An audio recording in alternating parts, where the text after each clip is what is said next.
Hello everyone, my name is Rafal and I would like to welcome you to my YouTube channel. In today's video, I would like to talk a little bit about myths and facts when it comes to headshot photography. But before we do that, I would like to make a quick announcement. This upcoming Sunday, I have business and marketing seminar for headshot photographers. So if you'd like to learn a little bit more about how I run my business, how I market myself, how I advertise, how I get new clients, I'll put the link into the description so you can check it out what exactly this whole thing is all about, and hopefully you will be able to join. Okay, so let's go back to our today's topic. So today I would like to talk a little bit about myths and facts when it comes to headshot photography. And there's a lot of things going around, a lot of informations which are not true, and I would like to basically discuss them today and basically just clarify some of those things. So one of the biggest myths when it comes to headshot photography, and I think when it comes to photography in general, is you have to have a talent in order to create good images. And in my opinion, this is not true.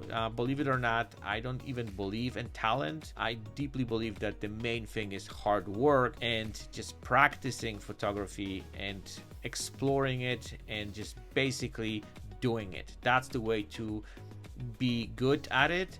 And with the time, with the experience, with a lot of failures, with a lot of experience and a lot of photo shoot underneath your belt, then you can really see the results. Because if you would see my images when I started, they were awful. You would be probably terrified. So you have to understand that nobody is born super talented and all of a sudden they becoming those great photographers.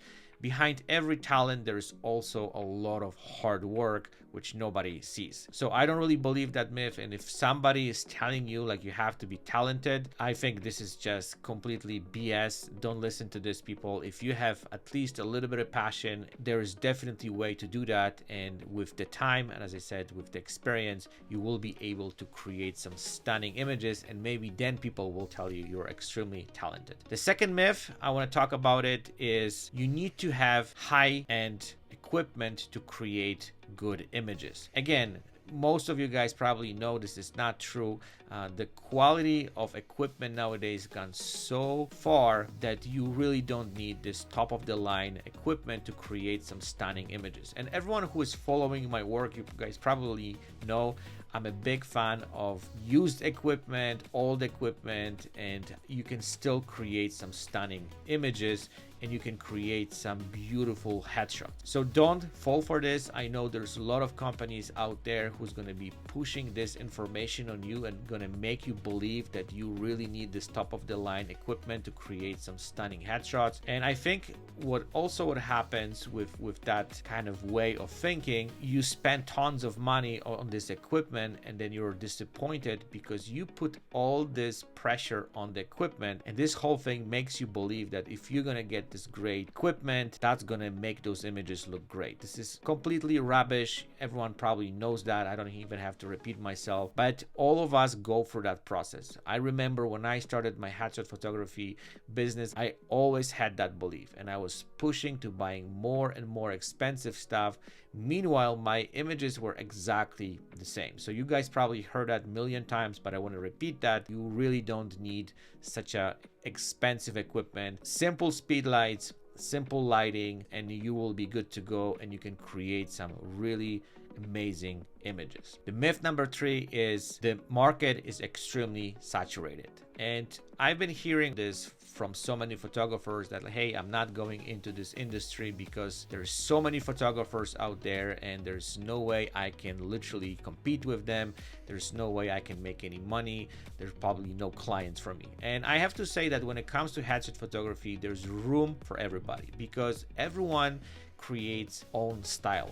Everyone has some kind of niche of own clients and everyone is trying to do something different. So creating good images, it's not just the only one thing you have to follow. There are other elements like good service, like creating this really good relationship with your clients. And also with the time, you can start creating your own style of images, own style of headshots. Also, it's going to create this specific aura around you, and it's going to help you to create this amazing place on the market just for yourself, and people who's going to love your work, they're going to follow your style, they're going to fall in love with everything what you do, and you're going to provide them amazing images with some kind of value for them.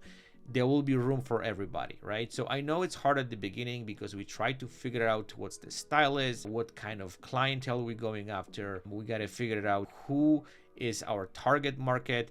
But with the time, with the kind of a lot of experiences working with different people, you can find your own spot in any industry. So don't be some kind of like a terrified that there's no room for you. I deeply believe that there's room for everyone, and everyone can have own piece of the pie to make some business. So the myth number 4 is you have to have a studio to be successful headshot photographer. This is another rubbish myth, which I didn't believe in that since I started headshot photography, because everyone, again, who follows my work, you guys probably noticed that I work all over the place. I work in offices, I work in my clients' homes, I work out of my own place where I live. I never need a studio, and I think, you know, depends on what kind of work you do, but headshot photography can be extremely versatile where you shoot. And I also found that nowadays people become, I don't want to say lazy, but they want photographers come to them. They don't want to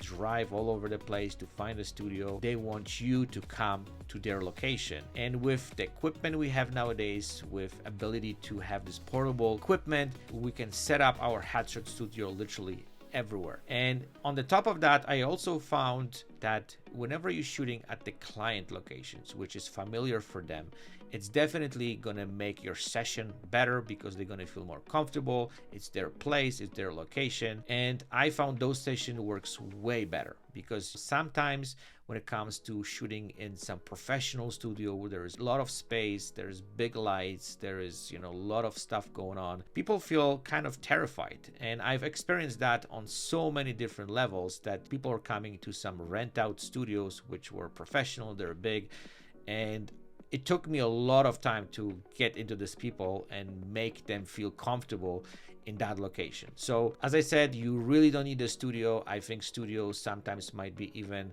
too much overhead when it comes to the rent and all those additional expenses you have to include it, and you have to some kind of like make this work, and it's not easy. I've been there, I've done that, and I have to tell you, this is not necessary to have a studio nowadays. Okay, so the next myth, what I found quite interesting, and I've been hearing this quite often, that you have to stick to the standard headshot. And a lot of photographers out there have this opinion that you have to shoot this specific type of headshots to be successful. And again, my example, you guys probably have noticed that I don't shoot standard headshots all the time. I'm trying to explore different types of backgrounds, different type of lighting. I'm trying to do some creative stuff, and I'm not saying that every client's gonna fall for it, but there's two things which I want to mention. First, if you start being a little bit more creative and you start creating images which are a little bit different, and you're gonna start kind of making impact on your clients, you're gonna make an impact on the audience who is following you, they're gonna fall for it. And I have to tell you that I got so many headshot sessions booked, not because of those standard headshots. I got them because I was creating some different images, and people look at it, they love it. They not necessarily want to have the same type of headshot, but they love this type of image, and they're like, hey, you know what, if you can do that, I would love to shoot my corporate typical headshot. So you don't have to stick to them, you're still gonna be doing them, but try to explore a little bit of different stuff, because the more you explore different type of headshots, different styles, then who knows which direction that's going to take you. Not only that, but you're also going to create some images which are going to stand out from the crowd, and you're going to attract potential new clients. And I have to say that those images which are not standard headshot, I'm getting a lot of requests from people who want to stand out. And I think we got to the point in our times where people looking for something different, people looking for something which is going to stand out, something that it's not going to be like a typical standard headshot. So don't kind of fall for this, that you have to just only shoot standard headshots, because there is market for those different ones. You have to just wait for the right client and for the right person who is interested to stand out a little bit from the crowd and do something different. Okay, so the myth number 6 is you have to have lower prices in order to attract your client. Again, this is not true. As you guys probably know, there's a lot of photographers who charge tons of money for headshot sessions. and they are extremely successful. They make good money, and you don't have to attract the clients because you have low prices. I know this is one of the easiest trick to get people get in, but also what I think that comes from low self-esteem when it comes to what we do and the quality of our work. If you're not 100% sure that you can deliver some stunning images, that low self-esteem is gonna basically shows as like, hey, you know what, I don't want to charge you, I'm gonna charge less. But as soon as you reach the level where you're really confident, you know exactly what you're doing, you're creating stunning images, you're gonna see the value there, you can attract those clients who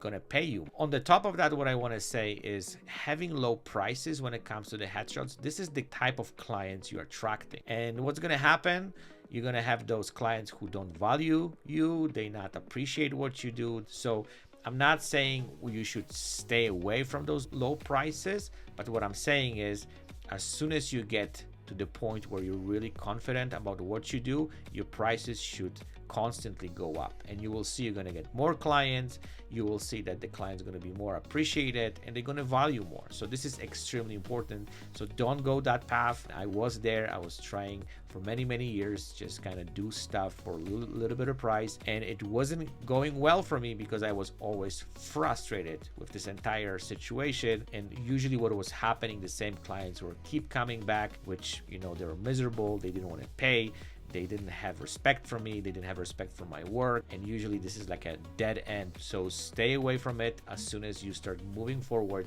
start increasing the prices. Okay, so the myth number 7, the last one, you have to have a big team to run headshot photography business. For the last 10 years, I've been doing this pretty much by myself. You don't really need big team except makeup artists and hairstylists, and sometimes also on the shoot you might want have some kind of fashion stylist who's going to help with the clothing. And sometimes also if you're running big projects, like you shooting, I don't know, this multiple big sessions where you have, let's say 40-50 people, then you might want some kind of assistant who's going to help you to coordinate. But if you're doing some smaller sessions, one-on-one, 10 people, then you really don't need this big team. Other than that, you're good to go on your own. You can coordinate and make this work by yourself. And believe me or not, I was even in this situation where I have those big shoots and I have to make sure I can coordinate everything on my own.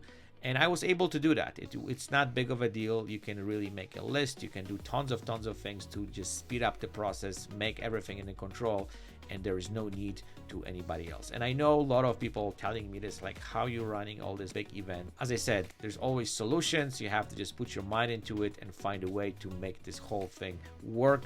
And with the experience, you're gonna have this situation once or twice, you run into some problems, you're gonna be ready to predict them for the next time, and you can prepare yourself better way. Okay, so that was everything. I hope that was interesting. I hope that gave you some kind of clarity when it comes to some of those myths. I know there's way more of them, but I don't want to go through them today. I will do that in another video, but I think those were the main ones which I found people most of the time they ask and they believe that, which I want to just kind of clarify and make sure that everyone understands how this whole thing works. And sometimes those things looks difficult, especially at the beginning when you're getting into this industry, because we are confused, we don't know how things work, and then with the time, with the experience, we can really see this, that it's not as difficult as it is. So if you have any additional questions, you would like to add something to this, please feel free to reach out to me or contact me. I'll be more than happy to answer any of your additional questions. And yeah, I would like to wish you guys fantastic rest of the week. Stay tuned and I'll chat with you guys very soon. Bye bye.